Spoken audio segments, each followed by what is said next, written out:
Hello, and welcome to this session sponsored by the Prehistoric Society and dedicated to the memory of Professor John Coles.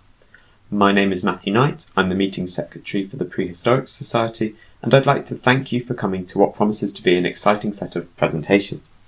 We have 3 talks for you over the next hour, which I'll introduce shortly. To begin with though, I'd like to give you a bit of a background on the Prehistoric Society and the work that we do.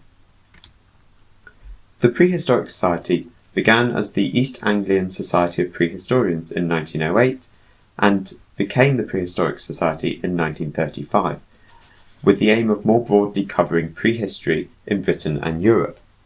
Today, we have a worldwide focus on archaeological research, from the earliest human origins through to the beginning of written records. No doubt many of you will be familiar with our proceedings, though as a society, we also actively seek to support research in all its forms and work as international advocates for prehistoric archaeology. We have over 1,500 members in over 40 countries, but we're always looking for more members. Ordinary membership is £35 and student membership is £17.50.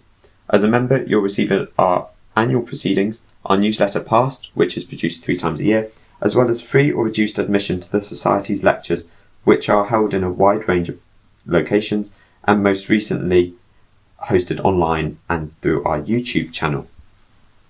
All members are also entitled to apply to the Society's research and conference funds, through which we support students and researchers with anything from conference travel through to radiocarbon dating. Most recently, we've created online collections pages, which includes thematic selections of the most influential papers from PPS, which are freely available to members and also include open access papers for non-members. If you'd like to know more about becoming a member and the work we do, please do visit our website, www.prehistoricsociety.org. We can also be followed on Twitter and Facebook, where we have a really active community of those excited by prehistory from across the globe, ranging from amateurs right through to seasoned lecturers, and you'll no doubt find interesting discussions on a huge array of topics.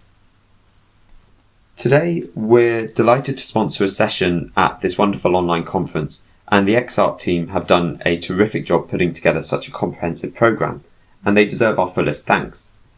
We'd like to dedicate our session today to the late, great Professor John Morton Coles, who died in October 2020 and is greatly missed. Everyone watching today will undoubtedly be familiar with the work of John Coles as a pioneer in experimental archaeology.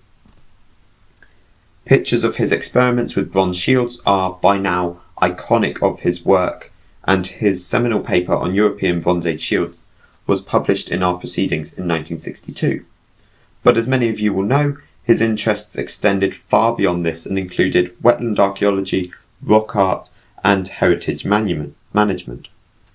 Indeed, he most enjoyed bringing archaeology to life for people, and experimental archaeology was a fundamental part of this. For the Prehistoric Society, John Coles holds a special place in our history, having been president of our society from 1978 to 1982, and he has long supported the funding of student research along with his wife Bryony. The John and Bryony Coles Bursary was established in 1998 and has provided many students the opportunity to travel to conferences and engage with research in new locations and offering new networking opportunities. John was keenly passionate about supporting new and emerging research, covering the broad spectrum of prehistoric archaeology across the world. It is therefore very appropriate that today we should have 3 presentations on very diverse topics presenting innovative experiments, all of which we're sure John would have greatly enjoyed.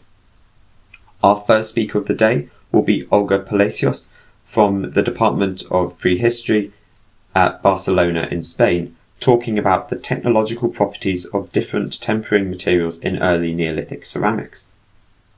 Our second speaker, Lauren Pitchford from the University of Liverpool in the UK, investigates lamp technology in the Upper Paleolithic through experimental approaches and 3D modelling. And finally, Johnny Crockett from the University of Exeter, also UK, will present his research on firelighting in the Chalcolithic, Central and Southern Europe, and how embers may have been transported. These papers, and indeed many others at this conference, emphasise the really exciting nature of experimental archaeology and how it contributes to our understanding of global prehistory. We hope you enjoyed this session.